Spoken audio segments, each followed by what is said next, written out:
Apparently, newspapers aren't just for packing up your dishes or landing your fish and chips basket. Even better, many print journalists are finding great success in our medium, podcasting.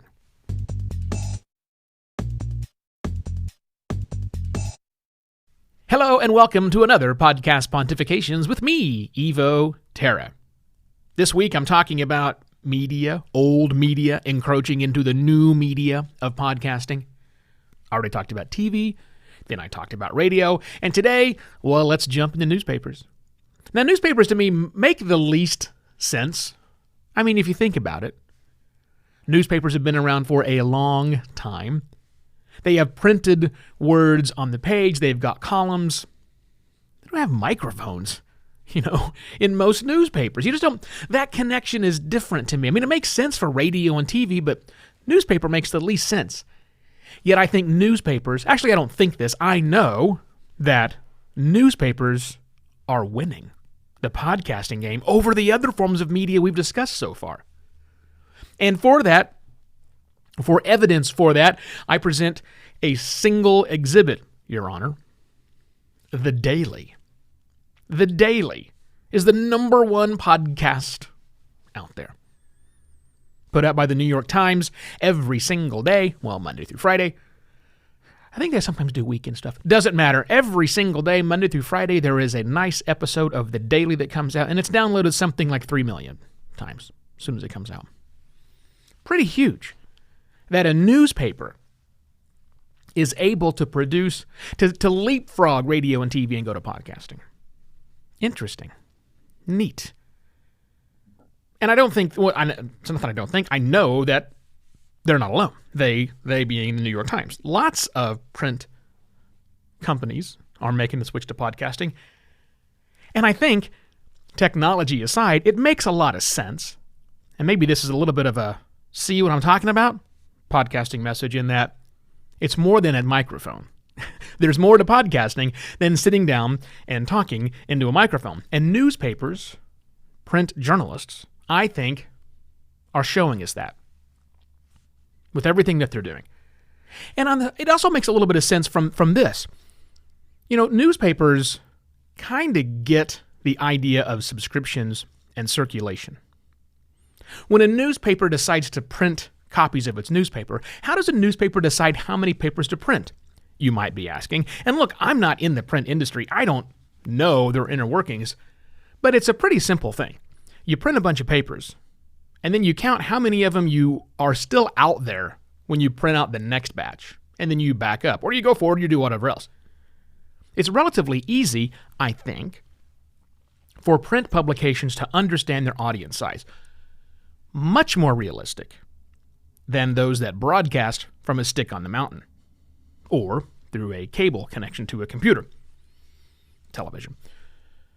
Because you know how many prints out there. And they get the idea of circulation. They get the idea of every day or every week or whatever on a recurring basis. It all makes sense. People go get it and consume their content. So there's a lot of parallels for print publishing and podcasting. But what really has won is the fact that these journalists, because I think it's more the journalists themselves than the actual leadership of the paper, because there's a lot of politics involved with that. Journalists are realizing that in a paper, they're limited. A certain number of columns. They have to share space with other people on a page inside of a magazine or even inside of a newspaper, but not so in podcasting. You'll notice that newspapers didn't take the idea of, let's take what's on the newspaper and let's shove it out as a podcast. Can you imagine if The Daily from the New York Times was everything that was in the day's version of the New York Times? Seriously? Who wants to read that? Nobody wants to read that.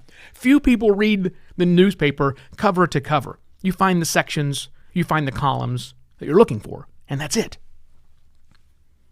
So journalists have decided, hey, now that we don't have to compete with everything else on this, and I don't have to make nice with other columnists or whatever else, internal politics, I can just do my own thing, and I can go deep.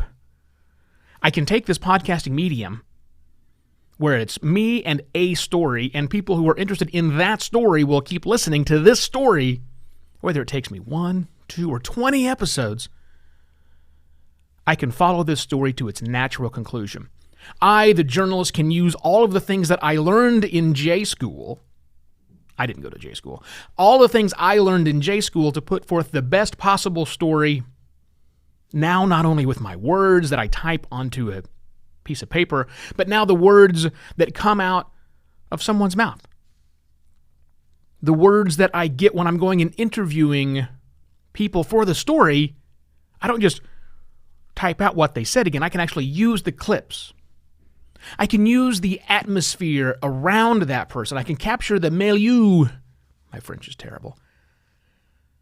And really present people with a more immersive story than I ever could in a print medium. Or it's a companion piece. Look, I've got this column I have to write for the New York Times, Washington Post, name your paper that produces a podcast. But now I can go deeper. I can give more information that accompanies that story. I can reference the story because, yeah, I'm a newspaper print journalist. I make my money when people subscribe to a paper. I get that. But still, this idea of more content, constant brand exposure, I mean, it's a great little win-win for them. They've really got a lot going on with it. So I expect to see a lot more print publishers jump in the fray. Hey, I live in Arizona. The Arizona Republic here has a handful of podcasts already, and they've been into it for a while now. I think every print publication out there, even from small-town newspapers, could jump into this space. They can do a lot more. They can really go deep. They can go specific. They can just get other information that doesn't work on a regular print run. But it also doesn't take away from the print run. This is not a zero-sum game. This is not a weird false dichotomy you have to choose from. People read the newspaper a lot more than they listen to the podcast of the Daily right now, I assume. I assume the New York Times publication is larger than 3 million. But they're not mutually exclusive.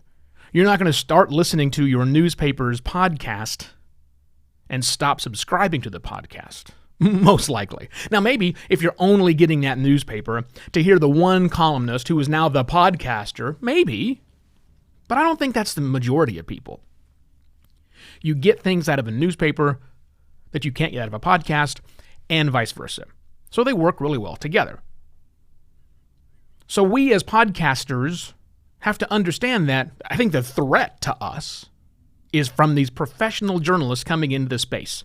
But they've been here for a while. A lot of these professional journalists went on to do things at radio stations that have also been encroaching into podcasting, as we discussed yesterday. They're making us get better at our craft. They're professional journalists. They're doing deeper dives. They're getting involved in places that we podcasters, many of which are hobbyists, many of which have had no formal training, are learning as we go. Great. So subscribe to these journalists' podcasts and listen and learn and emulate the things that they do, if in fact that's what you're trying to do. The good news is you can almost go to J School for free now. It's not quite the same, I get that. But with all this information out there, you could certainly study and build your own masterclass of how they do it. Implement that for your own show. I'm curious, though, what do you think about newspaper? What newspapers are making great podcasts that I should know about? Let me know right here in the comments if you like, or you can go to flick.group/podcast pontifications. Lots of folks jumping in there and having conversations. Great, thanks. Hi, everybody. If you want to buy me a coffee to show your support for the show, because I don't run ads, unlike newspapers and their podcasts, go to buymeacoffee.com/evoterra. And if you're in business and need some help navigating the podcasting strategic waters, or whatever it is I'm trying to say, please get in touch with me, evo@podcastlaunch.pro, or go to podcastlaunch.pro. You can see the things I do for my clients all over the world. Enjoy the rest of your day. I shall be back tomorrow with yet another Podcast Pontifications. Cheers.